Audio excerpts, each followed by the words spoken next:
Greetings, adventurers, and welcome back to the Den of the Drake. Other dragons hoard gold, while I hoard internet cringe. Who doesn't love the party mom? You know, the kind of player whose nurturing spirit always bleeds into their characters. These people normally play clerics or druids or any other class that can comfortably fill a support role. I hear if you're on your best behavior, they'll even bring orange slices and Capri Sun packets for after the game. No matter what, you can always expect the party mom to have your back. But from my experience, you should be careful, because sometimes having a party mom is actually a trap. There are some people who desire the role of party mom because they believe it will give them absolute authority over the rest of the group. Just like in real life, you don't exactly give yourself the title of mom. You can't just steal a child and say, hee hee, I'm a mom now, without ending up in a state penitentiary. It's a title that needs to be earned. If a player shows up and declares themselves party mom, watch out. They're probably not going to be the orange slices and Capri Sun kind of mom. They're more likely to be the put their cigarette out on your skin and then forget to pick you up from soccer practice kind of mom. Today's story stars an infuriating legbeard. That's a female neckbeard for those who don't know, who takes pride in their ability to hijack games, while also claiming to be the party mom. And her party who just can't wait to disown her. Now, without any further delay, let's go ahead and dive right into the horrifying world of r/RPG-Horror-Stories. Enjoy. This story is titled Grunkalina, first of her name, big bad evil guy, destroyer of game, hater of ideas, and mother of games. Sit down and buckle the fuck up, buckos. Keep your pearls ready and nearby to clutch, because today we hear the tale of the Chucklefuck Grunkalina. This is a slow burn, so bear with me, and every chair or broken table that piles onto the growing bonfire. Grunkalina is the main character of this story, just as she would claim if she was in every campaign, entirely due to the forceful wishing of her party, she assured. Was Grunkalina ever in a game I ran? Absolutely not. Was she a curse set upon my life from hell itself to punish me for my sins? Certainly. Today's story takes place and starts in the heart and home that we know as RPG Horror Stories' own Discord. Names, of course, are changed to help keep identities private. We often see influxes of new members, and the day Grunkalina joined wasn't unlike any other. We said hellos and things were fine. We thought they were fine. Why wouldn't they be? How foolish. Naivete clouded our pitiful lives. Nothing was fine because we were wrong. Minutes in and we began to learn the errors of our ways. Something wasn't to Grunkalina's tastes like D&D? Garbage, she said.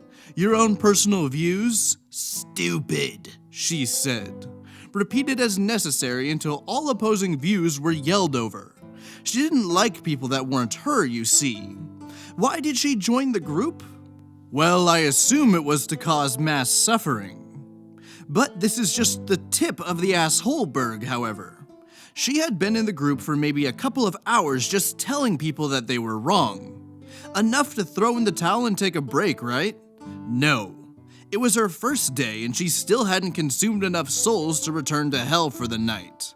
She must feed on others she considers beneath herself, which was all of us. We knew things were getting weird.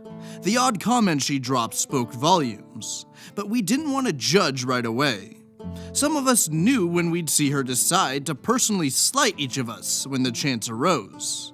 Sometimes it was just that she felt like sharing.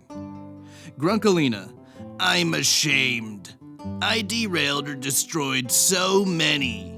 We show visible confusion. What does she mean? She can't really mean that. Grunkalina, I've hijacked many campaigns. Oh God, she does. She does mean what we think she means. But we need to know, so we have to ask. Us. In what way? Grunkalina. I ended up as the big bad evil guy. Interesting. Also concerning. Grunkalina. I always worked it out with the thread owners, but if you're not big bad evil guy incorrectly, go ahead and let me. Alright then, it won't be that bad if it's consensual with the DM, right? Right? We moved on, or rather we tried to move on. Grunkalina could sense that we fucked up, and it was required that we learn how much. A new player named Cromslor had hopped into the beginner help channel to ask for advice. A great idea, one might think, knowledge is power. We all wanted to help, at least we thought we all wanted to help. Not Grunkalina. Grunkalina wanted to shit on someone that day. Cromslor asked for help and brought up a game idea for his players, which involved cheese. Grunkalina had a single question for Cromslor. Grunkalina. Are you high? No one really thought much of it. It's just a silly comment, right? Right? Wrong. We were idiots. We cannot see the 4D chess that Grunkalina is playing. She continues. Grunkalina. This whole discussion is stupid and childish. She tells us that we must move the discussion of ideas away from the chat that is designed for them, because she cannot fathom anyone running a game that isn't to her tastes. That the ideas aren't on topic, because they aren't serious enough. She's not playing the game, of course, but she will not stand for something different. That's just wrong. And we are wrong. Grunkalina. Don't do dumb shit for random lulz. That will get you on RPG horror stories. Lantern. Are the players enjoying the game? Cromslor. I've been told that I DM with an energy of pure chaos that makes every session feel special and extra fun. Grunkalina. Press X to doubt. Lantern. Try not to go too overboard and maintain communication with your players. Cromslor. Absolutely, I always put player enjoyment first. Grunkalina. Or just stop playing with 5th graders. Cromslor. I'm 22 and everyone else I play with is also about that age or older. Grunkalina. Not mentally, obviously. Grunkalina continued to shit on people until the mod stepped in and called for her to stop. That was warning number 1 of the day. Yes, the first. Grunkalina was doing us a justice by telling us how terrible we were. Another campaign that came up elsewhere that disgusted Grunkalina. Ghosts. She gave it one read and declared that if she were a player, she would get up and walk from the table, because it was just too absurd to have ghosts in a game. Can you imagine? Ghosts with owlbears and elves? Disgusting. So it should come as no surprise that I am actually a huge fan of criticism. It's hard to improve when your work is in a vacuum. And there aren't many things that are more irritating than someone who thinks that their work is flawless and interprets all criticism as a stain on their personal honor. When a person begins to realize the value of criticism, they can truly start to grow. But Grunkalina isn't exactly helping my case. Look, you shouldn't be afraid to give or receive criticism. After all, hand-holding with kid gloves doesn't get anyone anywhere. Problems only arise when one or both parties are actually petulant children. The value of criticism lies in its ability to highlight areas that can be improved, while also providing perspective on how they could improve. Grunkalina's criticisms are neither specific nor constructive, just annoying. The only good thing that comes out of saying, "Haha, your D&D game sucks, lamau," is that the DM knows not to invite you to the next session. She started to digress into vaguely insulting people, but the mods caught it yet again, giving her warning number 2. During the warning, she continued to call all of the above ideas stupid, because we were too mentally lacking to understand how right she was. Obviously, we are brain dead, and she is the last bastion of hope for humanity. Our savior. A guiding light in the darkness. The first day had ended, and we could breathe. We had survived only with a few casualties. Opening up a little bit more, she began to regale us with the tales of how much of a party mom she is. No, not the drinking kind. The kind that when a party of adventurers would adventure, she was there, momming for them. And you see, this is where she mentions how unfortunate she is to be forced by all her player companions to become the main character of nearly every game she plays in. They just force her into taking the leading role, and then they chant how she's the party mom. What a story. Remember how she said she was also the BBEG in a majority of her games too? No odd vibes coming from that at all. She mentions it again when no one reacted before about just how great it is party momming. So much fun, she describes it. Nope, still not odd. She then goes on to be a hypocrite by saying that her one and only rule is having fun. Of course, when the previous topic in Beginner Help brought up how Cromslor's players were having fun, that was wrong, because it wasn't her kind of fun. Duh. How could we be so stupid? She's the party mom, guys. She knows what fun players are allowed to do today. She always knows because it's only what she thinks is fun. Conversation shifts, days pass. People bring up their favorite races to play. Obviously, if you don't play anything with fur or scales, you are wrong. And she explains as much. We are wrong again. She describes how playing a human or a dwarf or an elf is wrong. It is boring, and she would rather gag on utensils, she says. Oh dear God, Grunkalina, I can think of a few things you should gag on. What, you don't like sports? Well, you may be catching on at this point. You're wrong. Sports are godly, and if you don't like them, then you are wrong.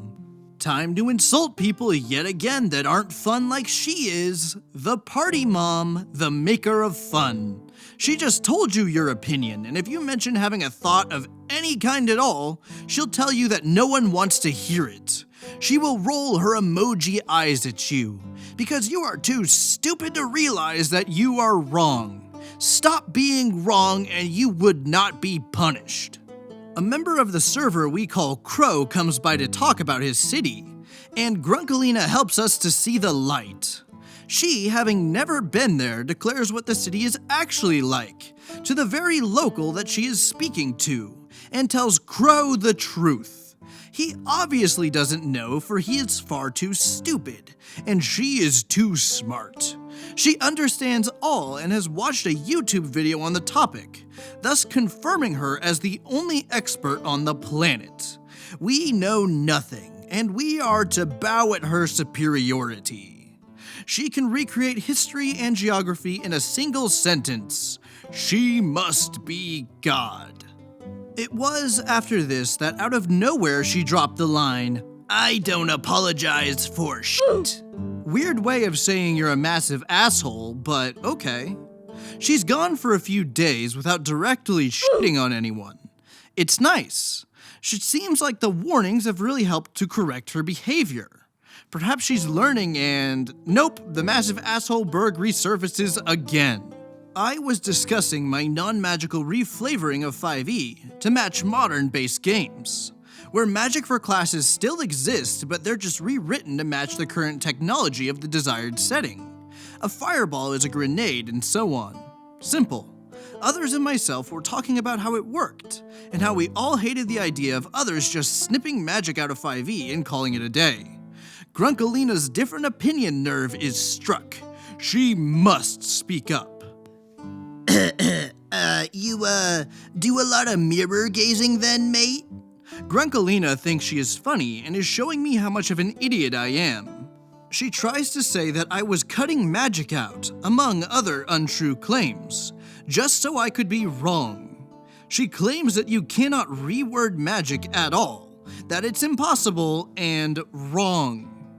I must be, because I am not Grunkalina, and only Grunkalina can ever be right. Grunkalina is not prepared for how much I was ready for her to start shit. I call her out and talk about how all her comments up to this point have been purely antagonistic and cruel, just like she is. Others immediately join in too, bringing up how she apparently did not read any of the prior conversation. A player we'll call Deacon tells her that she must be in the same category as a self-confessed sock puppet troll. She immediately calls for the moderators. More people join in. They call for the rudeness to stop, both me and her. Fair. I was out to cause damage just as she was. We should all both bear witness to the staff's ruling. Grunkalina claims that she was not being rude at all. No one, of course, agrees with her. Grunkalina claims that she's being victimized. She says that she's irritated and she has to agree with me or I put on my angry pants. I don't even need to speak anymore. People explain that no, it's not about agreeing. It's about her being an absolute piece of shit to everyone, and then crying wolf if they call her out on her soul-sucking parasitic endeavors. They ask her to just be civil. She, of course, ignores it and claims that she is not a sanity leech. People assure her that she is. Mods discuss muting her, but she gleefully exclaims that it doesn't work. Warning number 3 waxes and wanes. Retreating for a bit and licking her wounds for the week, Grunkalina tries to go on the down low for a bit, but she just cannot help herself. She immediately starts a fight with someone else because they don't agree with her. We must all have our angry pants, it seems, because no one can get along with her. Perhaps because we're all too stupid to understand or converse with her. Peasants beneath her genius. We are scum. How terrible it is to live with such a terrible existence. So it probably goes without saying, but I cannot stress the importance of having a zero-tolerance policy on aggressive behavior like this in a D&D setting. Yeah, I know that Grunkalina probably is going through some stuff, or has some mental health issues, or comes from a bad home, or any of the other dozens of reasons to explain her behavior. In the past few years, people have gotten it into their heads that D&D is a form of therapy. That pretending to be a wizard once a week is enough to deal with their problems, like they were applying gold bonds to a rash. Trust me, I'm the first person to advocate for the benefits of playing RPGs with your friends, but that is not the environment to be bringing stuff like this into. It's a form of escapism, but that doesn't give any one player the right to dominate the others. Regardless of how you may feel, you cannot deny that behavior like this drags everyone down. While it may be a knee-jerk reaction to pity Grunkalina, I know what she's doing is unacceptable regardless of whatever she may be dealing with. Or she could just be a total bitch, and in that case, disregard everything I just said. People are, at the time, in chat and discussing their disabilities. They are calmly talking about what shortcomings they have and sharing in their struggles in a constructive manner. Everyone is accepting and kind and generous. Grunkalina thinks it's the perfect time to drop. This is rapidly devolving into a pity party. The mods have enough of her dismissing others' lives and experiences, and Grunkalina is immediately kicked. Happy server noises. Everyone congratulates the mods and thanks them for getting rid of the gremlin. Deacon has been collecting evidence on every shitty conversation she's started, and it was condemning. We finally feel peace. The thanks continues for almost an hour, until Grunkalina rejoins mid-celebration. She says nothing. Finally, the bottomless pit of antagonism has found a plug, and it turns out that the item needed was humble pie. Karma exists. It takes a bit, but Grunkalina speaks again, this time to shit on what she considers to be fake moral support. She does not like it when she makes a self-shaming comment in public, and then someone says something nice. How fucking dare someone try to be kind? That's wrong. But it's totally acceptable to put someone in the awkward position by saying an inappropriate comment to a stranger. Yet again, the world can't keep up with her intelligence, because they just continue to be stupid and wrong. Having sucked the life from that topic, she returned to disabilities. As it turns out, she has some of her own. And this time she feels like talking about it without being rude. Maybe it's because she's finally the center of this conversation. Obviously, it's a crime against humanity to exist outside of her bubble. This must be why she thought it was acceptable to shit on other disabled people. She just couldn't figure out how to shoehorn herself into the conversation. Don't get me wrong, talking about mental health is important, but it was very apparent that she didn't give a fuck about other people's mental health. After being previously kicked, Grunkalina semi-returned to normal. She mentions being a party mom and how she knows many things, and that they are often the right things. We were wrong. Fortunately, she's not directly shitting on people and life is great. She's made progress to now literally say, "You're wrong, but valid opinion." It is around maybe 3 weeks into joining the server that she tries to change her name and picture to pretend to be someone else. But knowing exactly how she acts, everyone immediately catches on. Eventually, a topic of Fallout games comes up. Some of us like the games, but don't love them. This makes Grunkalina angry. She calls our 6 out of 10 or 7 out of 10 ratings with a calm discussion as unfair hatred, and our reasons not very strong. Because, we aren't allowed to have varying tastes or opinions or lives. We are shadows to Grunkalina, and we exist only for her. She drops from the conversation only to occasionally interject how she says she can't have an opinion or she'll get another kick or warning, and how unfair it is. She adds what she thinks we think rabid fanboys are like, and that we must hate Bethesda because it's cool, because there is no other option regardless of any of us never claiming any such a thing of any relationship. Oh boy, this is kind of an old story, and that whole thing did not age well. Oh, Todd, you're such a silly, silly man. All of this just works. She pretends to take things in stride, returning again to any topic to insert how much of a party mom she is. Just such a partier and a mom. Not a literal mother, just a party mom, teehee. It was at this time that it was very apparent to everyone that Grunkalina was an MLP furry. Nothing wrong about being a furry, you're allowed to like what you like. Grunkalina, however, had an issue with one horror story involving furries. Someone had a furry make them uncomfortable.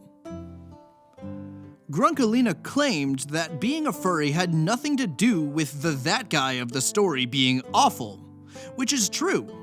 Her argument was, the color of the shirt doesn't reflect on the person, and that no one deserves to be punished for the color of their shirt. Great, we all agree. No more than 10 minutes later, someone else brings up a new horror story.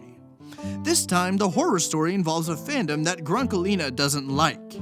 She says how the color of the shirt of that person is awful, and that person should be punished for liking something she doesn't. She demands that they be killed in-game as punishment. The hypocrisy is brought up to her. She doubles down and claims that they deserve it for having such bad taste. She claims it's not the same thing, as her fandom is obviously more important and tragic, and that people are making up things to attack her because she's just such a victim. People move on. We try to forget. Everyone is getting sick of her endless shit.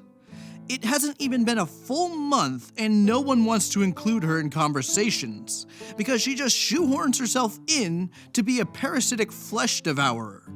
Then she makes the innocuous comment, "I'm pretty genial, nice, and tend to be quiet." This is a lie if I have ever seen one. I say no words, only emotions as I quote her with a shocked Pikachu face. She doesn't reply. The conversation shifts to someone discussing a horror story that they were in, which involved sexual assault.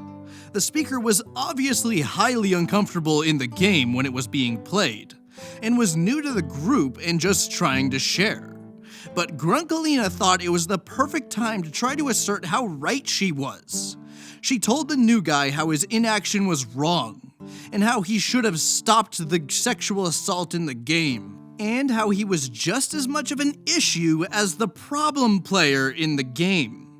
How dare he be in an uncomfortable situation and be terrified and horrified? How dare he? He should have known better than to exist and have feelings of his own. I call her out for shitty victim blaming, and then the cracks appear. Deacon has, at this time, already piled on evidence after evidence to the mods of her behavior. She fake agrees, then jumps to trying to call me out for not putting up with her shit. How awful it is that I am a rock and will not move. She calls me a fucker during her new rampage. She snaps at the new guy that she was previously blaming, and staff sees it all.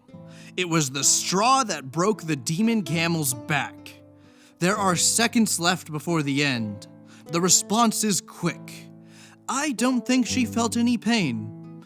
People weren't even aware that it happened until they heard whispers of it in passing. Inklings of the final moments that Grunkalina was finally banished back to the bottomless abyss of hell, where it is believed she is still lording over as the BBEG main character party mom. The only rule is that everyone needs to be having her definition of fun. Obviously. End of story.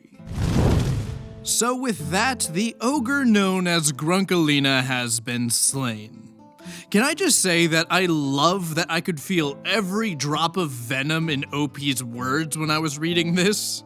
Every single little tangent was just coated with such spite and vitriol. I can only imagine what it was actually like to be in the same server as Grunkalina.